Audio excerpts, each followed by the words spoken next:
Physical excellence does not of itself produce a good mind and character. On the other hand, excellence of mind and character will make the best of the physique it is given. The thoughts you choose are molding you. As well hidden as you assume your thoughts to be, they are building the interior and exterior of your being. Your thoughts are not something that can be concealed from the world. Your physical attributes are largely influenced by your mental attributes. This is a well-studied branch of knowledge that has existed throughout the ages and has only in the last century been rejected by mainstream thought. The study of physiognomy, that of learning a person's inner landscapes through the indications of their outer appearance. I won't argue its validity here, but I will say that humans and animals use the underlying principles of physiognomy unconsciously in their everyday dealings with people. The expression, "Don't judge a book by its cover," perhaps comes to mind. But we must ask, why would this expression exist in the first place if it is not to indicate some natural instinct that humans draw from to form judgment, to judge a book by its cover? That seems to be hardwired inside of us all, forming ideas and emotions about others based on sensory cues. When humans or animals are choosing potential mates and friendships, one's appearance gives us much biological and social information that will influence our decision to pursue that relationship or not. Not only does one's appearance reveal much about their state of health, in many cases we may get a glimpse into one's character and disposition via their appearance. A person feeding off of negative thoughts tends to appear negative. A person with evil intentions oftentimes can find themselves betrayed by their own appearance as we get clues to the other's intention via visual cues. Conversely, a good-hearted, caring person will usually have that trait reflected in their face and expression. Our brains are amazing at picking up the small details of people that give us emotional responses to our interactions that we may not even be able to rationally explain. These flashes of intuition guide us greatly on making the decision to who we choose to interact with. Why does your character matter? Is it something to be changed? Or should we allow our character to flourish naturally and allow it to act on its own inclinations, be that good or bad? It is said that our conscious being exists within the universe. But if our mind is an object interpreting external stimuli, then is it not the universe that exists within our conscious being? If our sense perception begins with our mind, then is the universe not existing within our minds? The universe exists not as an independent body, but as an interaction with our being, our consciousness, and without the presence of this consciousness, matter has no need to take physical form. It remains in a state of unexpressed potentiality. In scientific terms, it is a state known as quantum superposition. Our consciousness and the universe we experience are a pairing that seem to rely on each other to exist. Without consciousness, there is no universe. The entire manifestation of all we sense is occurring through the internal recesses of our mind. It is not that you are seeing the trees unadulterated without interference.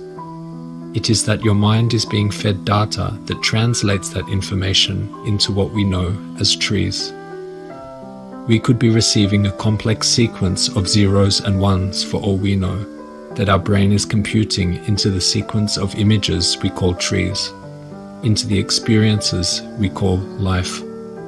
We do not definitively know the source of this raw data that is creating what we see and feel as the universe.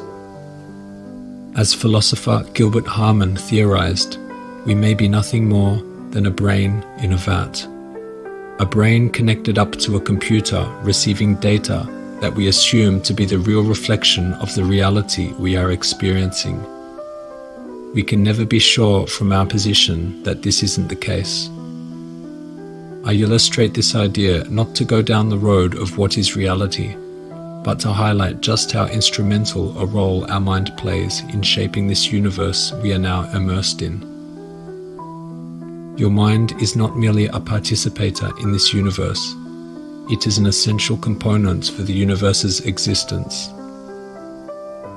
The way in which we interpret the signals reality feeds us will determine the experiences we have.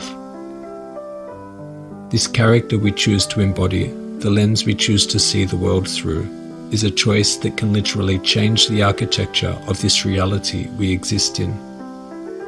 The way in which we choose to see things is referred to as our perspective. Your attitude to your life, your perspective, matters infinitely more to this universe than what we call objective reality. Nothing here is objective. Written in the early 1900s, that circumstances grow out of thought every man knows who has for any length of time practiced self-control and self-purification. For he will have noticed that the alteration in his circumstances has been an exact ratio with his altered mental condition. So true is this that when a man earnestly applies himself to remedy the defects in his character and makes swift and marked progress, he passes rapidly through a succession of vicissitudes. The soul attracts that which it secretly harbors, that which it loves, and also that which it fears. It reaches the height of its cherished aspirations. It falls to the level of its unchastened desires, and circumstances are the means by which the soul receives its own. Every thought seed sown or allowed to fall into the mind and to take root there produces its own blossoming sooner or later into act and bearing its own fruitage of opportunity and circumstances.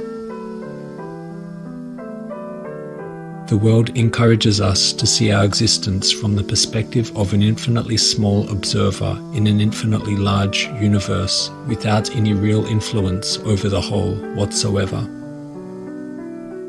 Many times you may have heard expressions about the universe's infinite vastness and man's cosmic insignificance, encouraging you to believe that you are a meaningless grain of sand in an ocean of space. This is a train of thought that will rob you of the potential power inherent within you. Your path in life is etched from your character.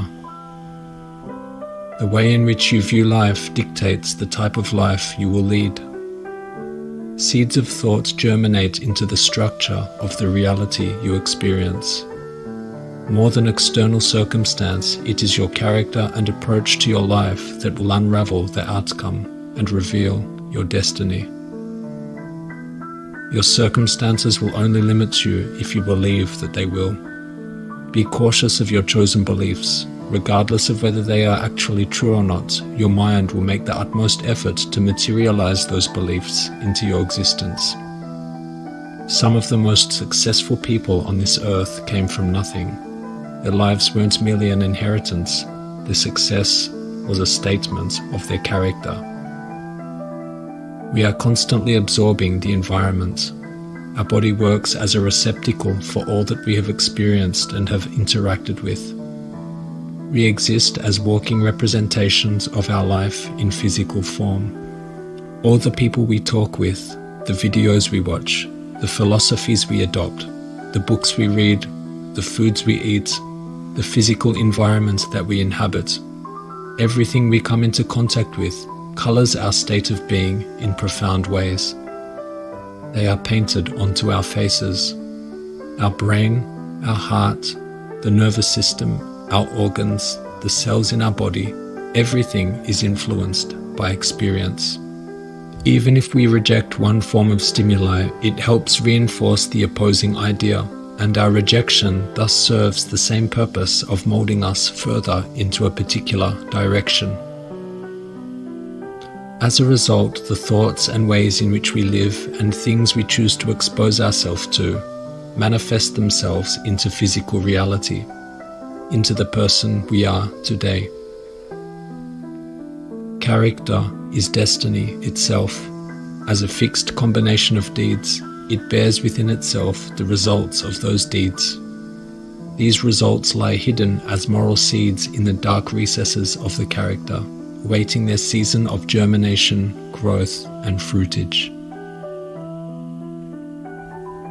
Be very aware of the thoughts you entertain. They in time become the essence of who you are. We may see thoughts as objects in a box that we can keep closed away from the world, yet they are more akin to seeds in the dirt, slowly growing into the being that you'll ultimately become. Engaging in violent activities will bring you into a life of violence. Engaging in criminal activities will bring you into a life of crime. Engaging in good deeds and lovingness will bring you into a life of love and good fortune. This is simple enough, yet often disregarded when one makes their day-to-day choices in life. We are all walking down a hallway where every decision reveals a staircase going up or going down, towards the higher realms and energies, love, compassion, calm spirits, or towards the lower realms, the animal energies, physical desire, lust, anger, hate. The staircase we choose alters the trajectory of our journey. It is these very choices we decide upon that are creating our reality in which we inhabit. We are constantly choosing new doors to walk through, which lead to new rooms and eventually a new life. These doors or choices are said to be connected to our next incarnation, the energies we consolidate in this life directing us to the vessel of our next life. It is of the highest importance that we do our best to move towards the higher energies. For the most part, we move unconsciously through these doors, unaware of just how deeply each choice of thought is affecting our reality and destiny. What we are discussing here is the immutable law of cause and effect. Thoughts mold the direction of our future, and the quality of thoughts will dictate the quality of existence. If we become aware of the importance of our own thoughts over the physical world, we can understand how to better control circumstance in our life. We become able to manipulate the very fabric of our reality. These laws of cause and effect have been written about extensively by the ancients. It is the fundamental principle of the age-old concept of karma. Written in 1910, the root meaning of the word karma is action, and as every action contains inherently its coming effect, we thus get at its second meaning, and it is in this sense that the word is most frequently used, and so we frame a general working definition of karma. It is the law of cause and effect, absolutely inviolable in the mental, moral, and material worlds. Being so, it is infallibly the means by which we reap as we sow, so that no good deed can escape its reward, and no evil deed its fit penalty. By this law, our present character and development are the exact products of our past evolution from an embryonic and potential state through numerous and varied states and experiences.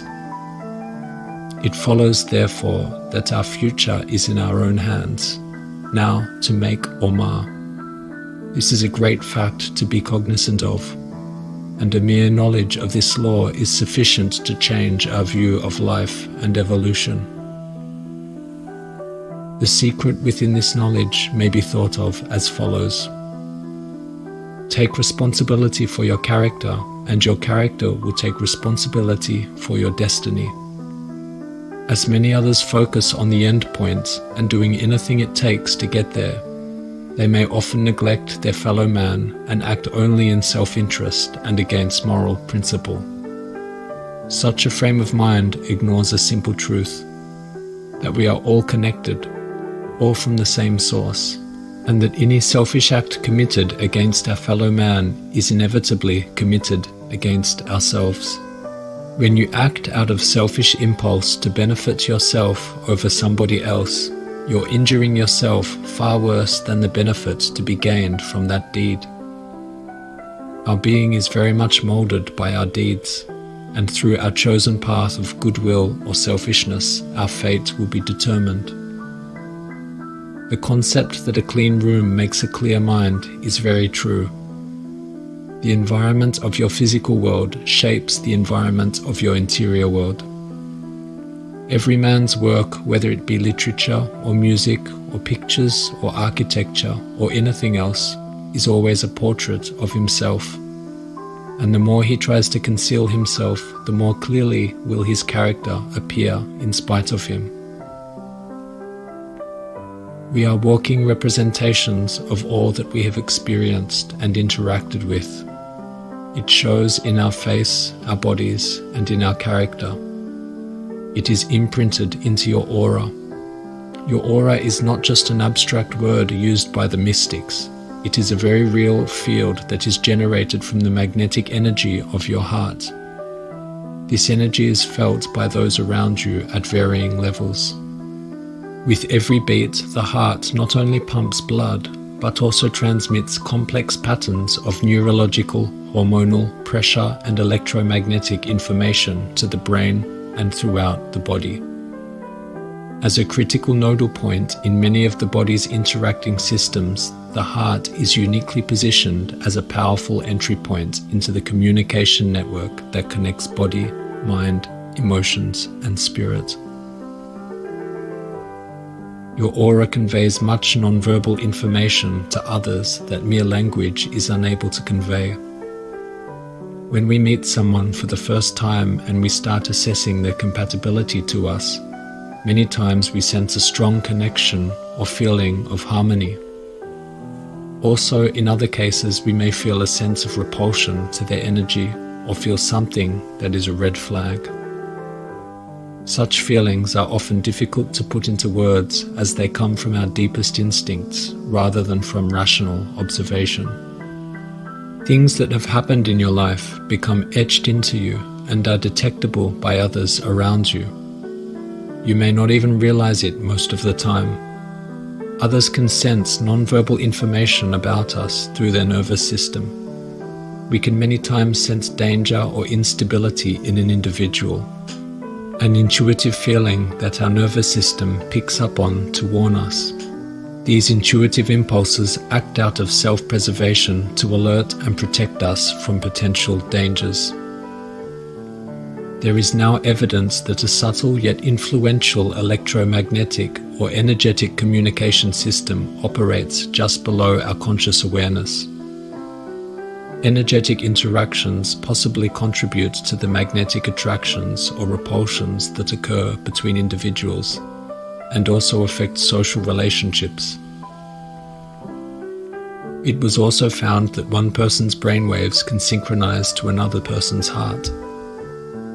Humanity operates as a continually self-organizing process, and this is why certain entities with shared values and energies will gravitate towards one another, whilst entities of opposing values and energy will likely be repelled.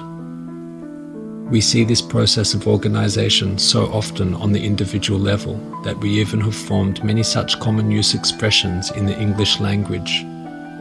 Real recognize real, and like attracts like.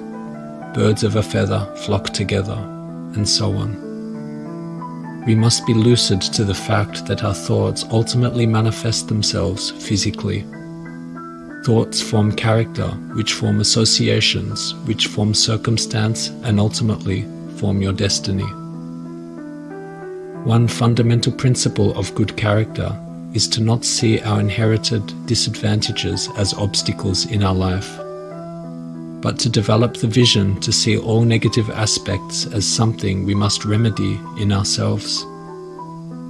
As Seneca once wrote, "For what else are you busied with except improving yourself every day, laying aside some error and coming to understand that the faults which you attribute to circumstances are in yourself? We are indeed apt to ascribe certain faults to the place or to the time, but those faults will follow us no matter how we change our place.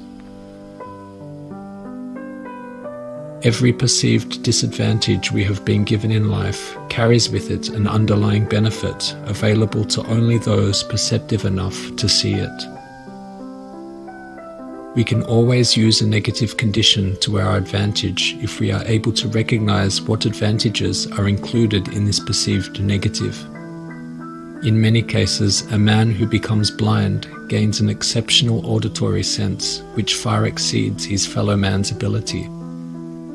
With his developed sense of impeccable hearing, he can go forth to create great work in this world.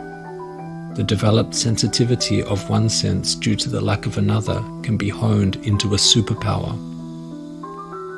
The advantage provided must be realized. Perhaps it is not the most desirable condition, yet it is one's response to the condition that will determine whether it's of benefit or of misfortune. It is not the external condition, but the internal perception that paves the way. A person who can find the seeds of good within any given ordeal or disaster is practicing good character and thus moving towards the path of good fortune. Try this mode of thinking for yourself. Think of a recent perceived negative experience in your life. Go through that experience and see if you can find some seeds of fortune within that experience. They are most definitely there if you search for them. Think through the negative and flip it. Find the threads of opportunity that lie within your perceived problem. You will always find that when one door closes, another door opens. This is a golden skill. Not many people are capable of this, and you may be reluctant, but try sincerely to find out just how much of an opportunity you can gain from your recent hardship. Within that hardship, no matter what it is, lies a seed of opportunity. Can you find it? Once you find the benefits, snap your fingers in that instant, wholeheartedly decide to change your mind. It was a blessing in disguise. This situation and my response to it is leading me to the fortune I am seeking. It was a door that had to close so that the door I'm seeking could be opened. Simply believe in this. I assure you it is true. Much of man's greatness and achievements have been forged through pain and misfortune. Painful experience is in many instances the necessary catalyst to push someone into the realms of greatness. One's response to adversity when it hits will ultimately dictate the truth of their character. Welcome adversity with open arms. Embrace it. A person with good character is wise enough to see the lessons in their misfortune and to use it as fuel to keep going. To shoulder hardship willingly and appreciate the lessons and experience it provides. As the old proverb goes, out of the hottest fire comes the strongest steel.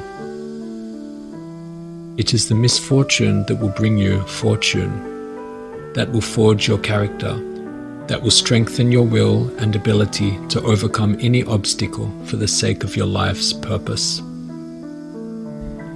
Instead of wishing for softer circumstances, wish to strengthen yourself. Adversity is your teacher. Strive to become stronger. Softer circumstances inevitably make one softer.